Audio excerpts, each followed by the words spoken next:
He never said a word, not after the sirens, not after the rescue, not even when his mother held him, trembling, and whispered, "You're safe now?" 4-year-old Noah was silent, until the day he saw a golden dog in the courtroom and pointed. 2 small words shattered a case, a child's truth, a dog's instinct, a secret no one dared believe. What happened next will shake you, heal you, and remind you why love, real, loyal, golden love, never forgets. Before we begin, where in the world are you watching from? Drop your country in the comments. We want to see how far hope travels. And if you believe that children's voices matter, that no dog is just a dog, and that justice sometimes wears fur, hit subscribe, because this story will stay in your heart long after it ends. The morning fog still lingered over Brookridge, North Carolina, a quiet town nestled between gentle pine hills and forgotten back roads. It was early autumn, and the scent of damp leaves mixed with chimney smoke gave the air a nostalgic heaviness. Outside the Brookridge Medical Center, the leaves stirred with a breeze that carried both promise and unease. Melissa Thompson stood outside the children's counseling wing, clutching a thermos of lukewarm coffee. She was 32, medium height, with auburn hair pulled back in a practical bun, her face pale but structured with a kind of weary resilience. Ever since the abduction of her son Noah 6 months ago, Melissa had worn that same look, half-worn courage layered over relentless dread. Her gray cardigan hung loose around her, sleeves slightly frayed, as if even her clothes were reluctant to hold on to her. Inside, a boy sat cross-legged on the floor of a softly lit room, silent, small, and watchful. Noah Thompson, 4 years old, had tousled chestnut hair and wide hazel eyes that seemed too old for his face. He hadn't spoken a word since the night he was found, wandering alone by the edge of Lake Nantahala, barefoot and wrapped in a thin fleece blanket. Medical scans showed no physical damage, but the silence, that was deeper than bruises. Dr. Sarah Delgado, the child therapist overseeing his case, watched him from across the room. Sarah was in her early 40s, with a light brown complexion and dark wavy hair just brushing her shoulders. She had a gentle but firm manner, shaped by over a decade of working with trauma survivors. There was a patience in her that could calm storms, until now. Noah barely acknowledged her presence, not with nods, not with glances. His world was sealed, and she hadn't found the key. Melissa entered the room cautiously, her voice a whisper. "Any change?" Sarah shook her head. "He responds to movement, sometimes follows with his eyes, but it's like he's somewhere else entirely." She hesitated before adding, "We need to try something different." That something arrived the next morning in the form of a dog. Wesley was a golden retriever, age 6, with honey-colored fur and a broad, gentle face marked by a faint scar across his left ear, earned from an early rescue mission gone wrong. He was tall, strong, and moved with a quiet elegance, his amber eyes carrying both warmth and knowledge. Wesley had once served as a certified therapy dog for children affected by domestic violence in Raleigh. He'd been semi-retired after his previous handler passed away in a car accident, but the director of Brookridge Medical Center had pulled strings to bring him here. Wesley's new handler, Officer Lena Brooks, accompanied him on his first visit. Lena was in her late 30s, lean and athletic, with short-cropped, dark blonde hair and a voice that balanced authority with warmth. She wore a tan uniform, but there was nothing rigid about her, only a practiced calm that came from years of field work with K-9 units and her time serving in school outreach programs. Melissa met them in the courtyard. Her eyes widened when she saw Wesley, not just because he was beautiful, but because there was something in the way he moved, unhurried, grounded, like he knew the weight of what he was walking into. Lena knelt beside the dog. "Wesley doesn't push, he just listens. Let's see what your boy does." Noah was seated by the window, knees pulled to his chest, head resting against the glass. He didn't look up when Lena and Wesley entered, but Wesley didn't seem to mind. He trotted halfway across the room and lay down, placing his head gently on his front paws, facing the boy. No words, no commands. Just presence. Minutes passed. Noah didn't move. Wesley didn't either. Sarah watched from a chair near the door, quietly holding her breath. Melissa sat beside her, hands clasped so tightly they trembled. And then Noah shifted. His eyes, those watchful, haunted eyes, fell on Wesley. For the first time in weeks, he blinked, slowly. Then, without a sound, he uncrossed his legs, got to his knees, and crawled to the dog. He didn't touch him. He simply sat near him, close enough to feel his warmth. The room fell silent again, but this silence was different. It breathed. It healed. Lena leaned toward Sarah and whispered, "He's chosen him." The session continued without interruption. Wesley didn't move again, not even when Noah reached out and touched his fur with trembling fingers. That one touch became two. Then Noah leaned in, his forehead resting lightly against Wesley's shoulder. It was a posture of surrender, not fear, not resistance, trust. Melissa choked back tears. He's never done that, not even with me. Sarah smiled faintly. Sometimes healing doesn't begin with a voice. It begins with a heartbeat beside yours. By the end of the hour, Wesley had become part of Noah's world. When it was time to leave, Noah followed the dog's steps with his gaze. And when Wesley turned to look back, just once, Noah smiled. It was small, it was fragile, but it was there. Outside, the sky over Brookridge was clearing. The fog had lifted. The air smelled of pine and cinnamon from the nearby bakery. And for the first time in a long time, Melissa felt something stir in her chest that wasn't fear. Hope. The air inside the Brookridge County Courthouse was dry and overconditioned, a sharp contrast to the golden sunlight spilling through the arched windows. Outside, fall was deepening. Trees stood cloaked in reds and golds, and leaves drifted lazily across the courthouse steps like forgotten pages from an old book. Inside, the silence was tense, filled with clipped footsteps, muffled coughs, and the turning of legal documents. Noah sat at the far end of the courtroom, knees drawn to his chest in a cushioned seat set aside for minors. Melissa sat beside him, one hand protectively cupped over his, the other gently resting on the head of Wesley, who lay calmly at Noah's feet. The courtroom had made special arrangements for the Golden Retriever's presence, a rare exception, allowed only because of Wesley's certification as a trauma support dog. He wore a navy vest marked Therapy Canine, but it was the calm in his eyes and the way he mirrored Noah's breathing that made him more than a label. Melissa's nerves buzzed beneath her skin. She wore a navy blouse and gray skirt, her hair tied back the same way it had been for every official meeting since Noah's rescue. She had not expected to be summoned today, only asked by Sarah to accompany Noah during a closed hearing, where a witness from a nearby facility was to give testimony unrelated to their case. Or so she thought. The witness door opened. A tall man in his early 50s stepped through wearing a dark gray suit tailored with precision. His hair was slicked back silver at the temples, and he moved with the kind of restrained elegance reserved for men who had spent decades hiding behind conference tables and polite society. His name was announced quietly, Mr. Daniel Greaves, former director of the Children's Harmony Outreach Center in Asheville. Melissa's breath caught not from recognition, but from what happened next. Wesley, who had remained perfectly still since arriving, rose sharply to his feet. His ears pricked. His body went tense, not aggressive, but hyper-alert. He stepped forward slightly, placing himself between Noah and Greaves, and let out a low, unmistakable growl.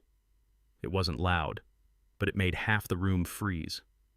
The judge, an older woman named Elizabeth Morin, with sharp gray eyes and an immaculate black robe, looked up from her notes. "Is there an issue with the animal?" Lena Brooks, standing quietly along the wall, stepped forward. "Apologies, Your Honor. Wesley is a therapy canine. This reaction is highly uncharacteristic." Melissa's heart pounded. She turned to see Noah frozen in place, eyes locked on Greaves. His lips parted, but no sound came out. Daniel Greaves gave a tight-lipped smile. "I've never seen that dog before in my life." Wesley didn't move. He simply stood his ground, unwavering. The hearing paused briefly, and Judge Morin ordered a short recess while the courtroom staff checked to ensure no one present had dog allergies or objections. But Lena's eyes were fixed on Greaves, not with suspicion, but with trained curiosity. After the session was adjourned, Lena pulled Melissa aside near the rotunda, away from curious ears. That wasn't just alertness. That was memory. "Wesley knows something." Melissa nodded slowly. "And Noah." He didn't scream, but he was about to say something. "I saw it." Lena hesitated. "We need to document this." If that man was ever near Wesley during his time in Raleigh, or near my son, Melissa whispered.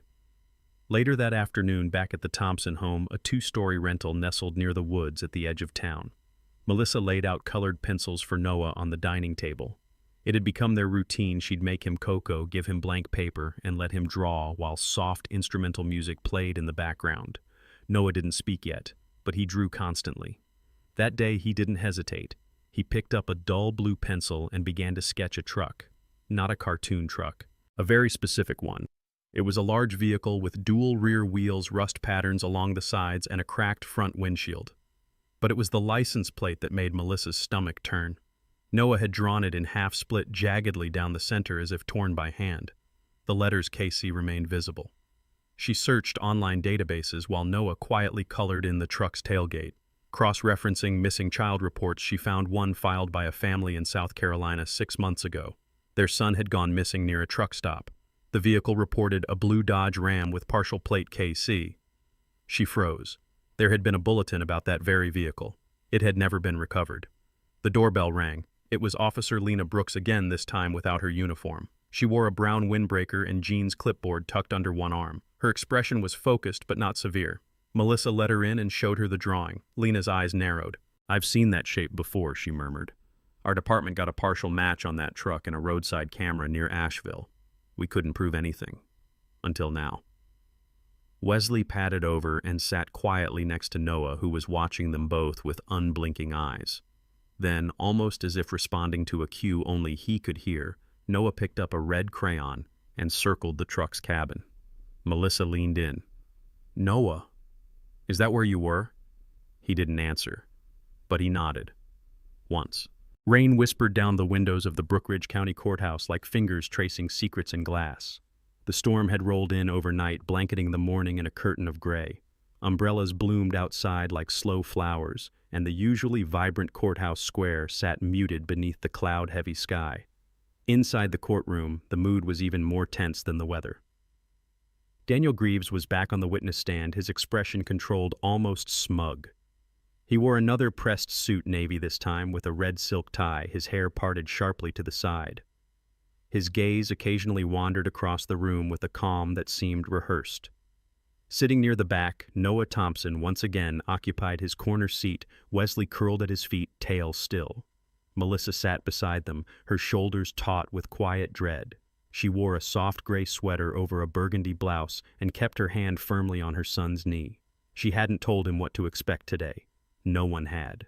The courtroom bustled less than it had before. Most of today's proceedings were procedural follow-ups on Greaves's time at the Children's Harmony Outreach Center. But tension lingered in the corners like a draft no one could quite shut out. Wesley's ears twitched. Across the aisle, Detective Jason Doyle leaned against the wooden bench divider, flipping through a folder. He was new to Brookridge, just transferred from Raleigh a few months prior. Jason was in his early 30s, lean and unshaven, with a jaw that looked like it rarely relaxed, and eyes constantly scanning for patterns. He wore a charcoal button-down under a black windbreaker, his badge clipped low at his belt, partially hidden beneath a faded notebook. He had come because of the drawing. Melissa had sent a photo of Noah's sketch to Sarah Delgado, who passed it to Jason. Something in it pulled at him, a detail he hadn't seen in years, a wheel well rust pattern that matched a vehicle from a cold case out of Wake County. Jason was good at remembering things others forgot. Judge Elizabeth Moran called the courtroom to order. The murmur of voices quieted. Rain ticked faintly against the stained glass window above the judge's bench. Greaves adjusted his cufflinks. Wesley raised his head. The moment came quietly. No fanfare, no warning. Noah stood. Melissa turned, startled. "Noah," she whispered. He didn't look at her. He looked at Wesley. The golden retriever, unmoving but intensely alert, met the boy's gaze with eyes like warm amber. Something passed between them, some silent current known only to children and dogs. Then Noah turned. His small finger lifted, trembling slightly, and pointed at Wesley. Then it moved. It pointed across the room, to Greaves. The courtroom froze. Two words broke the silence, soft but unmistakable. "Bad man." A gasp rose like a wave, sharp and collective. Judge Moran's gavel struck once. Order. Greaves blinked, eyes wide for the first time. He opened his mouth as if to protest, but nothing came out. Wesley stood again, slowly moving beside Noah, his tail still his stance rigid. The dog didn't bark. He didn't growl. He simply stood beside the boy like a sentinel. Melissa stared at her son, tears brimming. "Oh my God," she whispered. Jason Doyle sat up straighter, every nerve on fire. He scribbled something quickly into his notebook and whispered to the clerk beside him, who passed a message to a bailiff. Judge Morin called for a recess. The courtroom erupted. Back in the hallway, Jason caught up to Lena Brooks. "Did you see the kid? That wasn't a prompt. That wasn't coaching." Lena nodded. "I've worked with abuse survivors. That was memory." Jason exhaled. "I want everything on Greaves's previous placements. Not just Harmony Outreach, his old finance reports, visitor logs, rental properties. If this kid recognized him..." Lena finished his sentence. "There are others." By early evening, Melissa and Noah returned home. Wesley trotted up the porch steps ahead of them, shaking droplets from his coat. Noah was quieter than usual, but it wasn't his old silence. This was reflection. His eyes stayed focused, processing. He sat by the window as thunder rumbled in the distance and drew another picture. Melissa knelt beside him. "You were very brave today," she said softly. Noah didn't answer, but he reached over and touched Wesley's paw, resting his head against the dog's flank. Melissa kissed the top of his head. In another corner of town, Jason Doyle sat in a dusty records room, illuminated only by the flickering light of an old desk lamp. He sifted through case files from over a decade ago, most marked unsolved, some forgotten. As he flipped through faded photos of missing children, one name kept coming back: Daniel Greaves. The scent of fear, it seemed, lingered longer than anyone had guessed. The abandoned house stood at the edge of a forgotten field, where the wild grass grew waist-high, and the fence had long since surrendered to rust and rot. The sky above was flat and overcast, casting a dull silver glow across the brittle landscape. It was the kind of place the town of Brookridge didn't talk about anymore, a relic from another time, boarded windows like blind eyes staring out at no one. Detective Jason Doyle stepped out of his cruiser boots, crunching against gravel and dead leaves. He pulled his jacket tighter against the chill. He was alone except for the distant hum of an engine left running and the rhythmic clicking of Wesley's nails as the golden retriever trotted beside him. Today, Wesley wore no vest. Jason had insisted he be treated like a partner, not a prop. The house had once belonged to a Daniel Grant, a false identity Jason discovered that was linked to a post office box Greaves had used 15 years ago. The land hadn't been registered in his name since, but Jason suspected that didn't matter. It was what had happened inside that would. The door creaked open without resistance.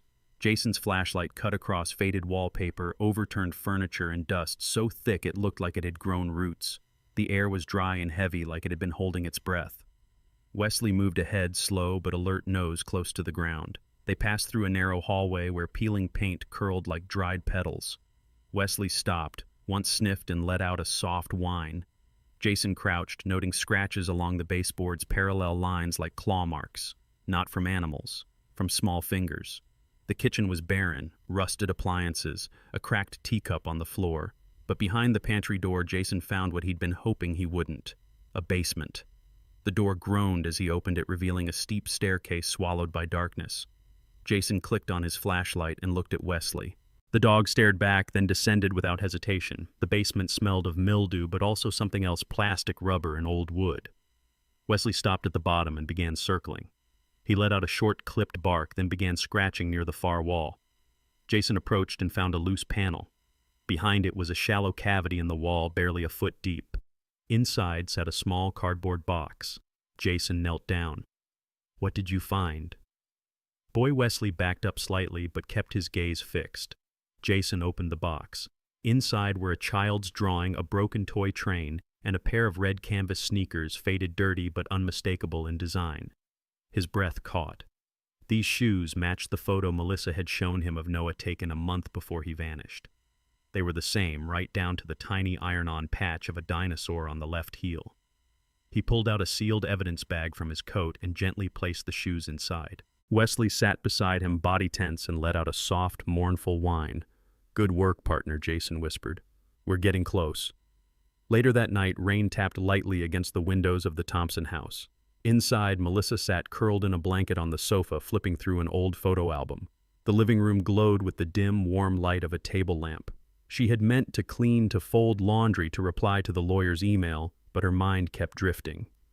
Wesley sat by the window, staring out into the dark. He had started doing this every night since visiting the courthouse again. He didn't bark, didn't wag his tail, just sat there occasionally lifting his head to let out a soft, keening howl, low and aching, as if something inside him remembered pain that couldn't be put into words. Noah, already in his pajamas, stood quietly behind the couch, clutching a crayon in one hand. He looked at Wesley, then walked over and sat beside him on the rug. He didn't touch the dog, just mirrored his stillness. Together they stared into the night like two old souls. Upstairs, Melissa found a folded sheet of paper tucked inside Noah's sketchbook. It wasn't like his usual drawings. This one showed a square room with no windows. In the center, a child lay curled beside what looked like a stuffed animal. In the corner, a small box labeled in shaky handwriting, "Mine." Melissa's hands trembled. The next morning, Jason returned to the precinct with the shoes in the box. At his desk, he reviewed a report from a forensics tech. Hair samples found on the shoes were consistent with Noah's DNA. He didn't need confirmation. He already knew. That afternoon, he sat down across from Captain Renee Holder, a sharp-eyed woman in her mid-50s with silver-streaked black hair tied in a no-nonsense bun. She wore a dark blue blazer over a white shirt, the top button undone, but every movement calculated. She studied the file Jason handed her. "This confirms Greaves was more involved than anyone thought," she said. Jason nodded. The shoes, the items. That basement wasn't just a hideout. It was a holding site. Possibly more. Renee closed the folder with a sigh. "We reopened the cold cases. Immediately." Back at home, Wesley stirred from the window just after sunset. He turned, walked over to Noah's bed, and placed his head gently on the boy's legs. Noah looked down at him and whispered something no one else heard. But Wesley's tail thumped once against the wood floor, a sound of understanding. Sunlight filtered in weakly through the stained glass windows of the Brookridge County Courthouse, casting pale blue and green reflections across the marble floor. The storm had passed, leaving behind a humid stillness that wrapped the town like an uneasy breath being held. The courtroom, though quiet, buzzed with restrained tension. The case against Daniel Greaves was no longer just a hearing. It had become the epicenter of something larger, something darker. At the front bench, Judge Elizabeth Morin's gavel struck once measured final. Given the emergence of new physical evidence as presented by Detective Doyle, the court will officially suspend the current proceedings pending a full criminal investigation into Mr. Greaves's alleged past involvement in related missing persons cases. Her voice, clear and precise, echoed across the chamber. The room was filled with a mix of attorneys, law enforcement officers, and public observers. Jason Doyle stood just behind the prosecution table, tall and composed, though his eyes remained on Greaves, whose once steady facade now cracked at the edges. Greaves sat with his hands folded tightly, jaw-locked, gaze turned downward. In the gallery, Melissa held Noah close. The boy was now speaking in whispers, not many words and not often, but enough to leave her breathless when he did. Today he had looked at her with those wide hazel eyes and said softly, "Not the red room. The dark one, where the voice lives." It was the first full sentence she had heard from him in 6 months. Beside them, Wesley lay alert, not asleep, but resting his head on his paws, as if waiting for something unseen. Every so often he would glance toward the defendant's table with the quiet tension of an animal trained to detect what others missed. After court adjourned, Melissa took Noah's hand and led him out through the side hallway where thick curtains muffled the noise from outside. The corridor was dim, lined with old portraits of former county judges, somber faces that watched silently as generations passed through. Waiting there was Dr. Sarah Delgado. Today she wore a slate-gray blazer over a lavender blouse, a color that softened her usual professional demeanor. Her dark hair was swept to the side, and there was a faint line of worry between her brows. Sarah, always calm, had been pushed into emotional territory with Noah's case territory that reminded her of her first year in trauma counseling when she'd lost a patient to suicide and had carried that guilt like a stone ever since. "He's starting to unlock it," she said as they walked toward the side exit. "But it's fragmented, broken images, sensations. That kind of trauma doesn't come out in order." Melissa nodded. This morning he said there was a voice, in the dark, that it told him to stay quiet. Forever. Sarah knelt in front of Noah. Did it have a name? The boy hesitated. His lower lip trembled slightly. Then in a whisper he said Danny G. The words hung in the air like frost. Later that afternoon, back at the Thompson home, Melissa busied herself cleaning out the bookshelf in Noah's room, something she hadn't done since they returned. Dust had settled behind the photo frames and she began wiping each one down, hesitating as she came to the small wooden frame that held Noah's last preschool photo. He wore a yellow sweater in it, his smile crooked and bright, unaware of anything the world would take from him. As she lifted the frame to dust beneath it, a folded piece of paper slipped out from behind the backing. She unfolded it with trembling fingers. The paper was crumpled and smudged with what looked like red marker. The handwriting was uneven, childlike, with some letters backward. But the message was clear. If I disappear, look for Danny G. He said I had to forget. But I won't. Not forever. Melissa sank to the bed, tears welling. The note wasn't just a cry for help. It was defiance written by a child who had survived something no child should. Wesley, sensing her distress, padded into the room and nudged her hand with his nose. She lowered her head to his and held on to him as though he were the only solid thing in the room. Jason arrived at sunset, responding immediately to Melissa's call. He examined the note under the kitchen light, his expression growing darker with each passing second. "We have handwriting experts," he said, "but Melissa, this is a timeline marker. If Noah wrote this before he was found, it means he knew the name. It means Greaves was present." Melissa looked at him. "Do you think there are more kids?" Jason didn't answer right away. Instead, he nodded slowly. "I think Greaves didn't act alone. And I think your son just handed us the key."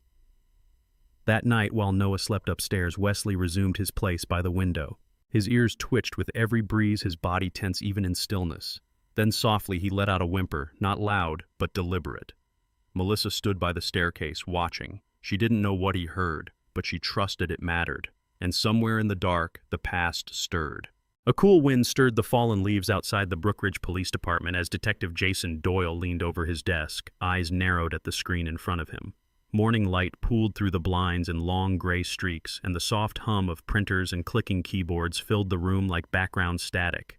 Jason hadn't slept much. The note Melissa had found, the one signed with a trembling Danny G., had lodged itself in his mind like a thorn. But it was Wesley's behavior that finally pushed him toward a path few in law enforcement ever considered.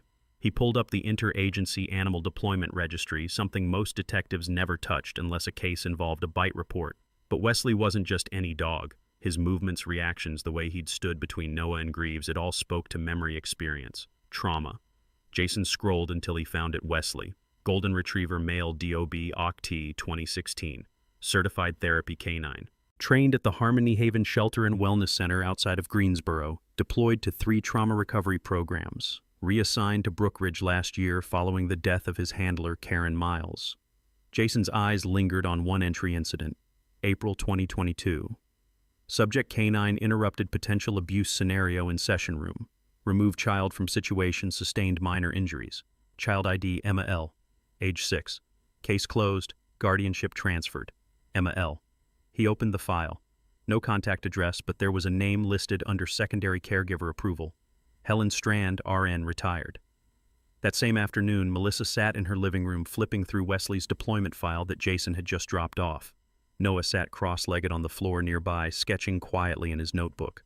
Wesley rested beside him, eyes closed but ears slightly raised, ever alert. Then the phone rang. "Hello," Melissa answered, her voice cautious. A soft voice replied, "Is this Melissa Thompson? You don't know me, but my name is Helen Strand. I used to work at Harmony Haven. I heard your son is the one with Wesley." Melissa sat up straighter. Yes, he is. Did something happen?" "No," Helen replied gently. Her voice was weathered but lucid, like someone who'd carried too many secrets for too long. "I saw Wesley's name in a note passed around a survivor support group. I recognized it instantly. I need to tell you something. Something I didn't have the courage to say until now." An hour later, Melissa met Helen at a park halfway between Brookridge and Greensboro. Helen was in her late 60s, thin and bird-like with silver hair tied back in a long braid. She wore a faded denim jacket and corduroy pants and walked with a limp and old car accident, she explained. But her eyes were sharp, scanning Wesley with something like reverence as he approached. Wesley paused 3 feet away from her. Then, to Melissa's surprise, he whined softly and stepped forward, nuzzling Helen's hand. "I was there," Helen said, tears welling, "the day he saved that little girl." Greaves had come to Harmony Haven under a false name. He said he was a grief counselor. Tall, polished, carried that same smell. Chemical, like hospital disinfectant, but stronger. We didn't realize until later what he was really doing, trying to groom Access. Melissa listened horrified. But Wesley knew. He did. He pushed Emma under a desk and barked until the whole wing came running. The man fled before we could ID him, but Wesley bit him, left a scar, we think, on his left calf. Melissa's breath caught. Jason needs to hear this. I have something else. Helen pulled a small fabric pouch from her purse. It's Wesley's scent log. He was trained to respond to trauma markers, especially to that chemical smell. We used to call it the ghost cleaner. Only one brand matched the scent consistently, Sterix 81. Only used in high-clearance medical units or cleanup crews. That evening, Jason ran a search. Greaves had placed bulk orders for Sterix 81 under a shell company name linked to one of his old shelters. It was how he cleaned after his crimes. Jason called it in. They were one step closer to making a direct link. Meanwhile, at home, Melissa noticed Wesley returning to the window again, same posture, same stillness.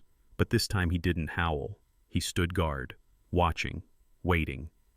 Noah came downstairs barefoot, still holding his sketch pad. He walked up to Wesley and sat beside him. The boy looked at his mother and said, "The dog knew. He was there before me." Melissa knelt beside them both, whispering, "And now he's here. With you." Outside, a storm gathered again, this one slower, quieter. But in the heart of Brookridge, echoes from the past were finally rising to the surface. The morning Greaves was captured, the sun rose clear and cold over the North Carolina border. Deputy U.S. Marshal Clara Rowe, a woman in her early 40s with tightly braided hair and sharp brown eyes, stood beside her unmarked SUV on a quiet stretch of I-77. She wore a utility vest over a forest green thermal shirt, and her tone matched her presence, measured, no nonsense, and utterly immovable. Greaves had been attempting to flee the state, heading toward the West Virginia line under an alias, traveling alone in a black rental car registered under one of his many shell organizations. It had been the order logs for Sterix 81 that tipped them off, matched to a new delivery address near Beckley. Jason had flagged it late the night before, and within hours, Marshal Rowe and her team had the warrant. When they surrounded the vehicle, Greaves didn't resist. He exited with raised hands, lips parted in faint disbelief. As he was cuffed and read his rights, he didn't say a word. But what unsettled Rowe most was the look in his eyes. Not fear, but something quieter. Calculation. Like a man trying to memorize every face around him. Back in Brookridge, Jason stood in front of the precinct bulletin board, reading over the newly reopened case files. He wore a navy button-down rolled to the elbows and his usual scuffed boots, unshaven and tired but focused. The arrest of Daniel Greaves had triggered a cascade. 5 missing persons cases from 4 different counties were now officially linked to him through evidence receipts, phone records, even soil traces from the basement floor of the house Wesley had uncovered. And at the center of it all, the boy who had spoken 2 words and the dog who had never needed to speak at all. In the days that followed, Melissa and Noah found themselves surrounded not by silence but by questions. Local news vans parked across from their home. Curious neighbors dropped off casseroles and warm bread. And everywhere she went, Melissa heard whispers, "That's the boy, right? And the dog." Noah, for his part, handled it better than expected. He stayed close to Wesley and began to ask questions, simple ones at first. Will he always live with us? Why do reporters want to talk about my drawings? But the most important one came quietly one night before bed, when he looked at his mother and asked, "Will he remember everything? Like I do?" Melissa knelt beside him, brushing back his hair. "He remembers what matters," she said, "like how to keep you safe." That week, a formal ceremony was held in the Brookridge County Courthouse atrium, normally used for small civic receptions and retirements. The walls were lined with garlands of autumn leaves, and a podium stood beneath the county seal. Reporters gathered at a respectful distance. Children from the nearby elementary school had drawn thank you posters taped to the side walls. The largest one read, "Thank you, Wesley the Brave." Judge Elizabeth Marin led the ceremony. Dressed in formal black robes, her silver hair pulled back into a bun, she spoke with her usual calm gravity. In the course of justice, we are taught to look for witnesses, for voices that can speak truth in the face of harm. But sometimes truth arrives not in words, but in presence. Today we honor a companion who did what no one else could. Wesley sat beside Noah on a small, raised platform wearing a dark blue ribbon affixed to his vest. Melissa stood behind them, holding her son's shoulders with quiet pride. Wesley's fur had been brushed until it gleamed, and his eyes scanned the crowd with curious patience. Judge Morin lifted a certificate. For extraordinary service in support of child victims, the Office of Brookridge Legal Services hereby names Wesley Therapy Canine Survivor and Guardian as Honorary Companion of Justice. The crowd applauded. Flashbulbs blinked like fireflies.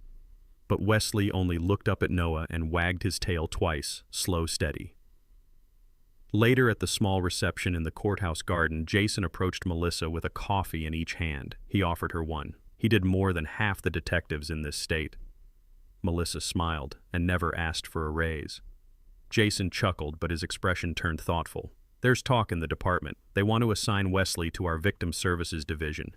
Kids who testify, kids like Noah. They'd have him beside them. Melissa glanced toward her son, who was now showing Wesley's ribbon to a girl in a sunflower dress. He's not just our dog anymore, she said. He belongs to every kid who needs someone to stay when everyone else leaves. Jason nodded. Still, he'd always come home to you. He knows where he's needed most. That night, as the house settled into its quiet rhythm, Noah drew one last picture before bed. This time it wasn't of the basement or a truck or the dark. It was of him and Wesley sitting beneath a tree. There was light behind them, and in Noah's careful handwriting, 3 small words. He stayed close. The first day of spring in Brookridge came quietly, with skies the color of worn denim and the sweet scent of thawed earth rising from the ground. Daffodils poked through the mulch beside the town library. Robins darted across the sidewalks, and the town's modest central park shimmered with new life. Laughter echoed beneath budding trees, and the playground buzzed with children's voices. At the heart of the park, near the old sycamore that had stood longer than most of the buildings around it, Noah Thompson ran barefoot across the grass, his cheeks flushed pink and his brown curls bouncing with each step. He wore a striped shirt slightly too big and jeans rolled up at the cuffs. And just behind him, paws pounding gently over the soft ground, was Wesley Golden, gleaming in the afternoon light, tail swinging in wide arcs like a metronome set to joy. Melissa stood at a distance on a wooden bench, arms folded loosely around a thermos of tea. Her eyes followed this pair with a quiet awe, a mixture of disbelief and gratitude. She wore a light spring jacket over a floral blouse, her auburn hair tucked beneath a navy cap. The lines on her face, once heavy with worry, had softened into something lighter, lines carved by endurance, yes, but also by relief. Beside her sat Dr. Sarah Delgado, who had taken the afternoon off to be present. Today she wore a loose ivory sweater and olive pants, her feet tucked beneath her on the bench. The circles under her eyes had faded somewhat, and her voice when she spoke carried an easy warmth. "He's really laughing," Sarah said more to herself than anyone. Melissa nodded. "First time since, well, you know." Across the park, Wesley slowed and nudged a red frisbee toward Noah. The boy picked it up, turned in a quick spin, and tossed it with surprising grace. Wesley darted after it, catching it midair in a blur of motion that made several parents clap without meaning to. On the path nearby, Jason Doyle approached with a slow, deliberate gait. He was dressed more casually than usual, khakis, a dark t-shirt, and a worn brown jacket, but the same sharpness lingered in his eyes. He stopped beside the bench and nodded at the scene unfolding before them. "People keep calling it a miracle," he said, "but I think it's just loyalty, given enough time and space." Sarah smiled softly. "Loyalty with teeth and a tail." Jason chuckled. "And a badge." Later that week, the Brookridge Public Library hosted a small evening gathering in their upstairs reading room. The lights were dimmed, candles flickered in glass jars on every table, and the scent of cinnamon cookies drifted from the back corner. A small easel by the door held a poster of a book cover, 2 words, The Journey of Noah and Wesley by Melissa Thompson. The cover was simple white background, soft watercolor of a child's hand resting on a dog's paw. Melissa stood at the front of the room in a soft green blouse and dark jeans, clutching her notes with a blend of pride and anxiety. Beside her sat Wesley, calm as ever, tail tucked neatly and ears perked at the sound of her voice. 6 months ago, she began, "I thought I had lost my son forever, not just physically, but emotionally, spiritually. He had gone somewhere I couldn't follow, and I was helpless. She paused, glancing at Wesley, who blinked slowly as if urging her on. But then this dog walked into our lives, and he didn't try to fix Noah.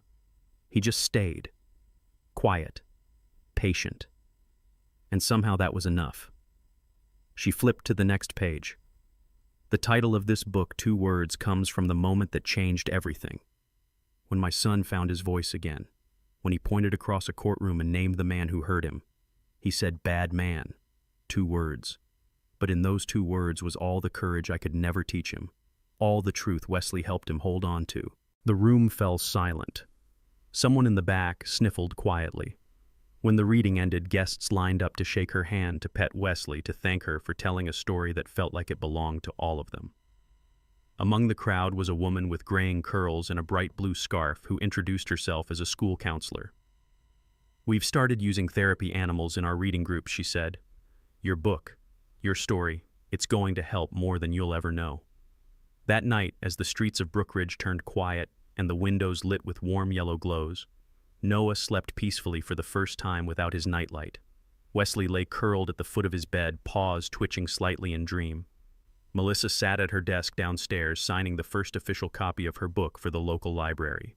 She paused, pen in hand, then wrote, "To those who stay even in silence, to those who guard even without command, and to every child waiting for their Wesley." Outside, the town breathed easier, and inside, a boy and a dog slept whole-heeled and together. Sometimes healing doesn't come all at once.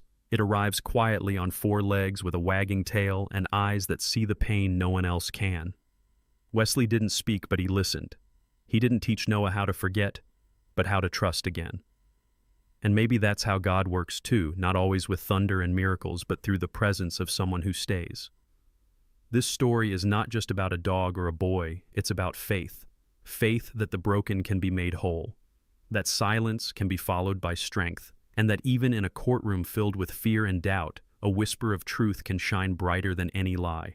So if you believe that love heals, that loyalty matters, and that God sends help in the most unexpected forms, then this story was meant for you. If Wesley's journey touched your heart, please take a moment to share this story with someone who needs a reminder that they're not alone. Leave a comment below. Tell us where you're watching from. And if you believe in second chances and healing and hope, write amen in the comments. Subscribe to Kindred Creatures for more stories that celebrate the unseen miracles in our world. And may God bless you, protect your home, and guide you gently just as Wesley guided Noah.